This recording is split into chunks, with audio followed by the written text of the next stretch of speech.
But we do have Tom Thayer. They don't have Demo. They don't have a lot. But we have Tom Thayer on the Yuma guest line to help us talk a little bit about the Bears and the Niners coming up this weekend. Tom, thanks for a few minutes. Good to catch up with you again.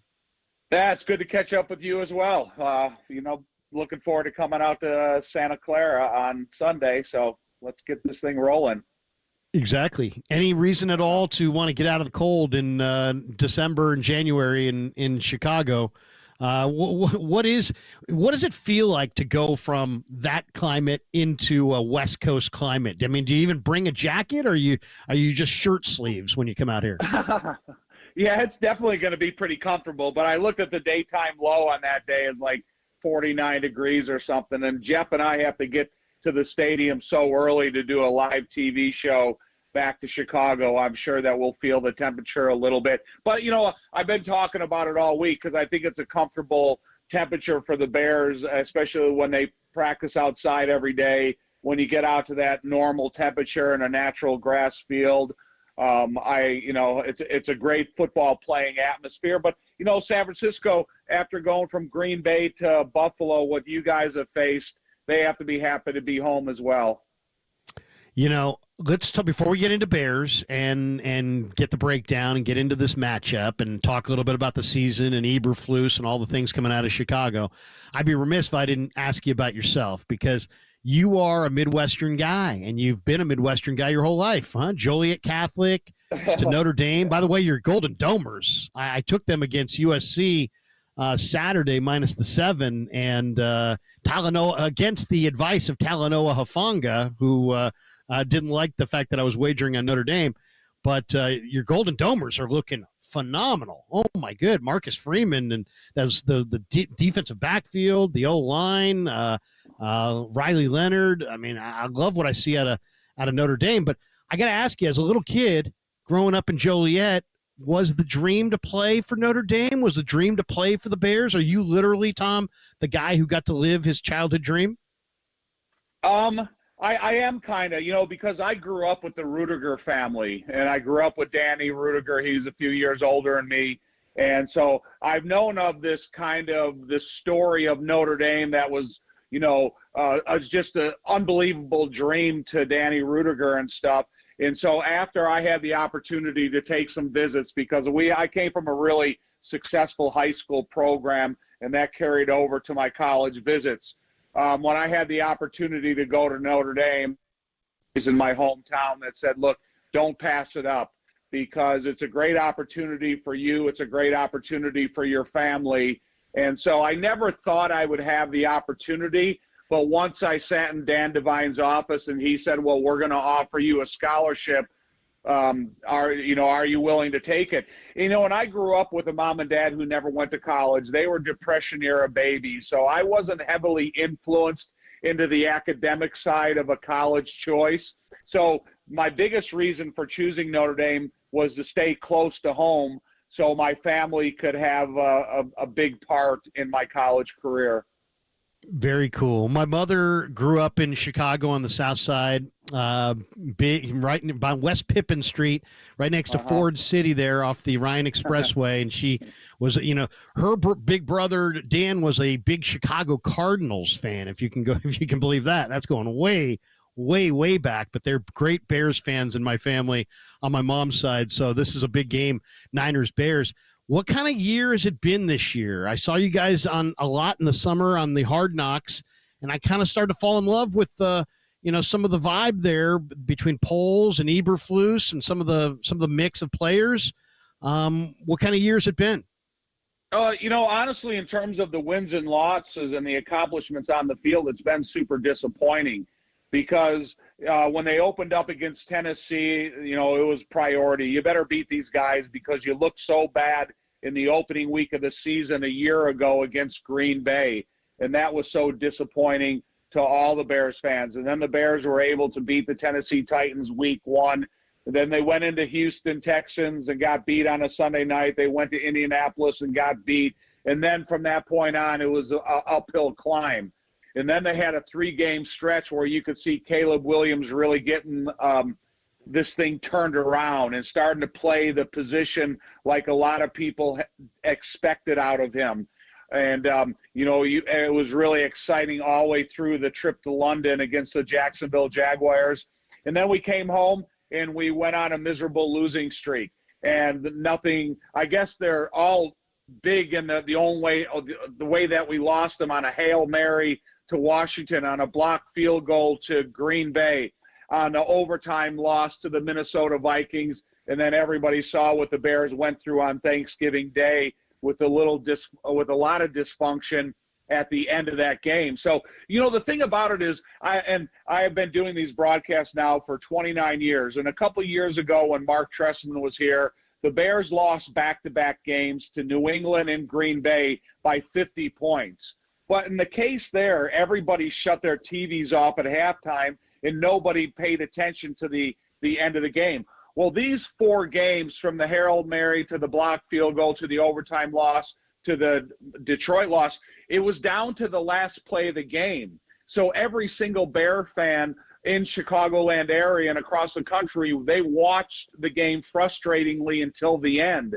And then I think it just boiled over because, they were all sitting on the edge of their seats hoping for the best and watching this heroic effort by Caleb in the fourth quarter. And then it all failed in the end. So I think Thursday, when they went into the locker room at Detroit after leaving a timeout on the field and not really playing efficient football in the last 46 seconds of the game, I think it just reached a boiling point, and then you see the decision that was made. Supposedly there's talk that Jalen Johnson verbally accosted the head coach in a team setting.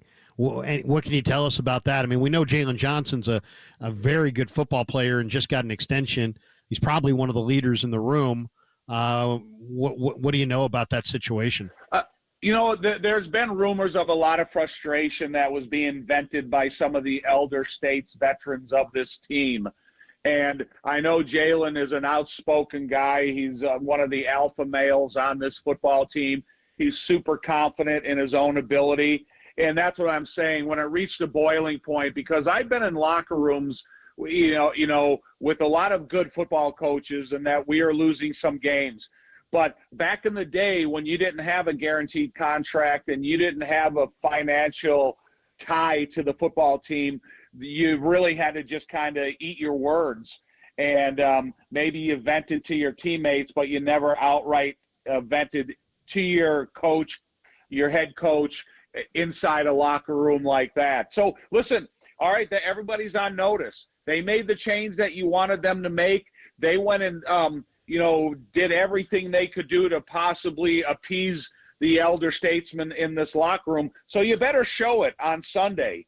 You better come out there with an effort that kind of matches your willingness to voice your frustrations in the locker room. So I think there's a little bit of pressure on the players as much as there was on, Eberflus in the last 4 games.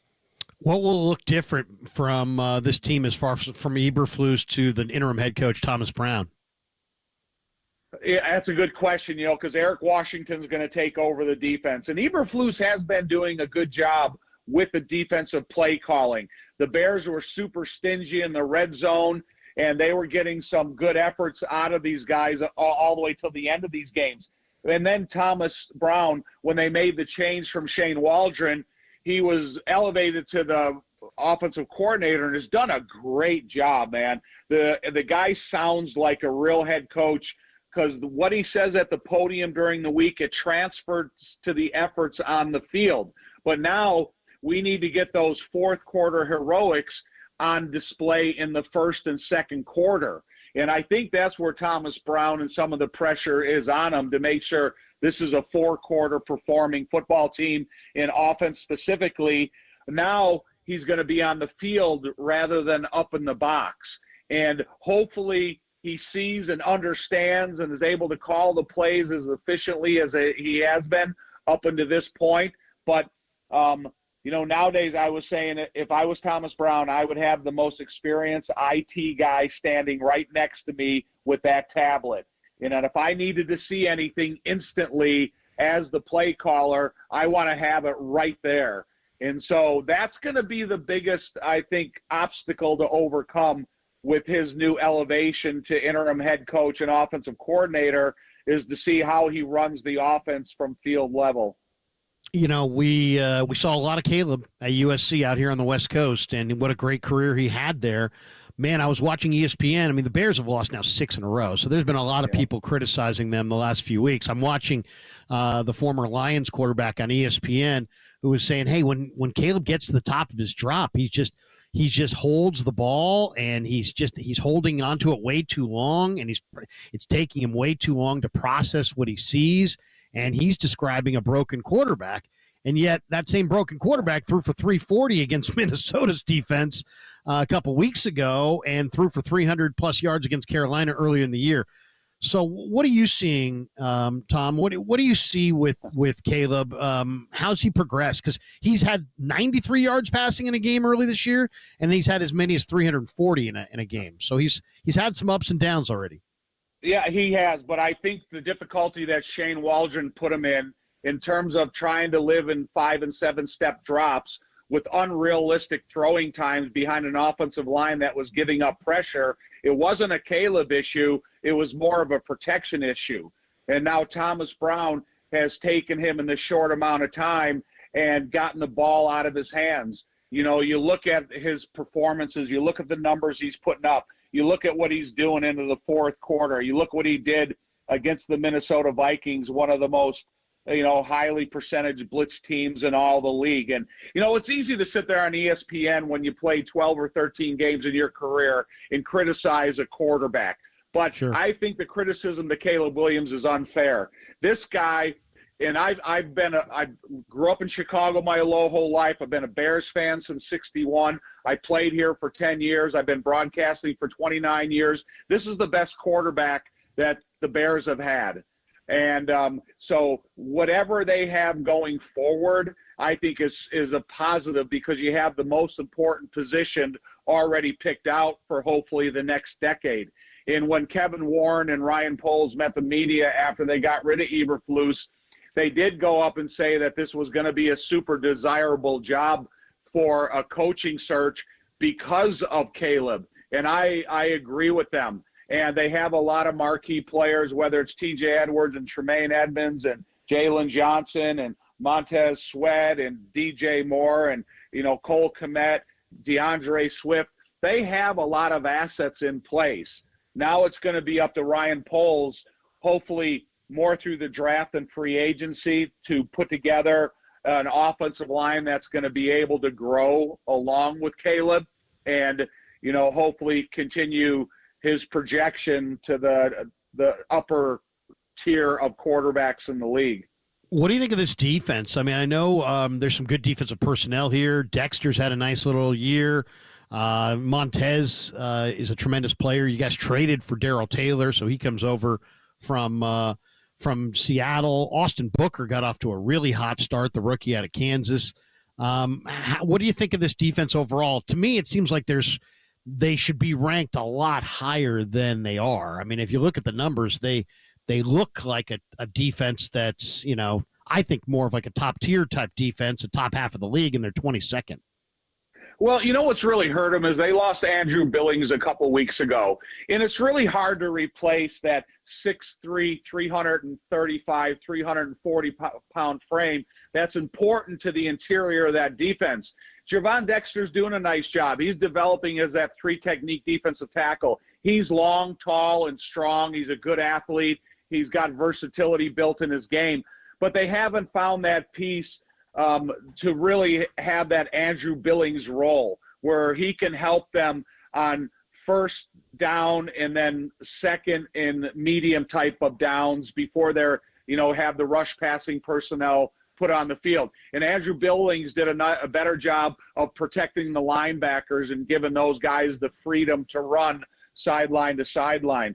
So until they find that guy, and he's not on, he's definitely not, there's not a guy on the roster with his size and his strength. There's Coward, there's Zach Pickens, there's DeMarcus Walker. There's a lot of guys that can check into the game and fill into that spot, but unfortunately, without having that big body, that big strong frame on the inside, the Bears, first and second down running defense, they've been susceptible to giving up a lot of yards, and that's been the biggest hindrance to any success they've had in the last 4 or 5 weeks. Tom, awesome to talk ball with you. A couple last ones, not on the Bears before we say goodbye. I'm reading your bio. It says that you're a big-time surfer. You get out to Maui and get on the waves, huh? What are you weighing these days? Did you play at around 285, something like that? Are you still 285? No, I'm fat though. I do.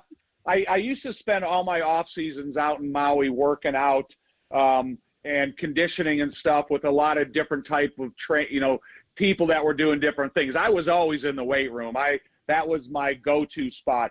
So and then I felt when I knew I was going to retire, I wanted to get into surfing. And so I played my last year for the Miami Dolphins, and I knew I was going to retire. I went out to Maui and stayed out there for 5 months and got a couple surfboards made for myself. And I just every single day for 5 months, that's all I did was surf. And as I get older, it's super beneficial because I think that you still need that type of excitement in your heart and that motivation that football used to put into your soul on game day Sundays. And surfing has been able to do that for me. And so, yeah, I still get out there and I still enjoy it. And to me, it's one of the best things that I've done in my post-football career. Awesome, man. Oh, great to hear it. One thing we have in common is we both worked at one point with Buddy Ryan. I scouted with the Cardinals in the 90s for Joe Woolley, who was the general manager, and Buddy was our head coach. And I loved him. He was tremendous storyteller. You obviously played on the 85 Bears. He was the architect of the greatest defense ever. Can you got an anecdote or two that you can share with us about Buddy Ryan? He was one of my favorites. It's kind of funny because, with Mike Ditka and my offensive line coach, Dick Stanfeld, and our GM at the time, Jim Finks, who drafted me, and I was always proud of that, and Buddy Ryan. You kind of played for a team that if you could earn the respect of your position coaches, you knew that you felt you belonged in the NFL. And so I was lucky enough to start every game for 8 years. And, Buddy Ryan, he never called anybody by their name. He either addressed you by your number or he had a nickname for you. And because I was a weightlifter back there, he always just say, hey, muscles, this and that. And so I always appreciated I always appreciated his seriousness in coaching because, that defense who has got some of the greatest names in the history of defensive football, every single day that they came out to practice, they had to do 50 up-downs in full pads. And that was to warm up before practice. And I used to walk out to practice going, I'm so glad I'm not a defensive player because I see McMichael, Hampton, Richard Dent, Singletary, Otis Wilson, Wilbur Marshall, Fensick, every one of those guys doing these pre-practice up-downs.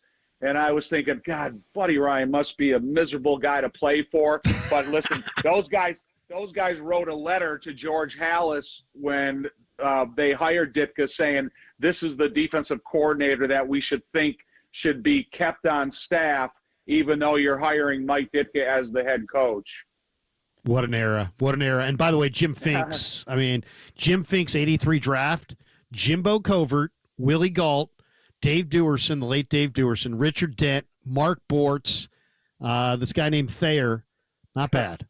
Not bad. Not bad. Dave Dewerson was my roommate in college, and I just what a guy. Loved him to death. So unfortunate what ultimately happened to him, but he was probably one of the most competent 17-year-olds I ever met the day that we were incoming freshmen at Notre Dame, and he was just a perennial pro in everything academically and athletically, whatever he did. Muscles, thanks for the time. Yeah, thanks. Now it's more flabby than muscles, but I'm still. Well, you're not going to get me to say that. Hey, Tom, if we'll come by the booth and say hi on Sunday. Hopefully, safe travels out here to the West Coast. Have a great rest of your season, and thanks for jumping on KMBR and giving us a little spot here on the Bears and Niners. I appreciate you having me.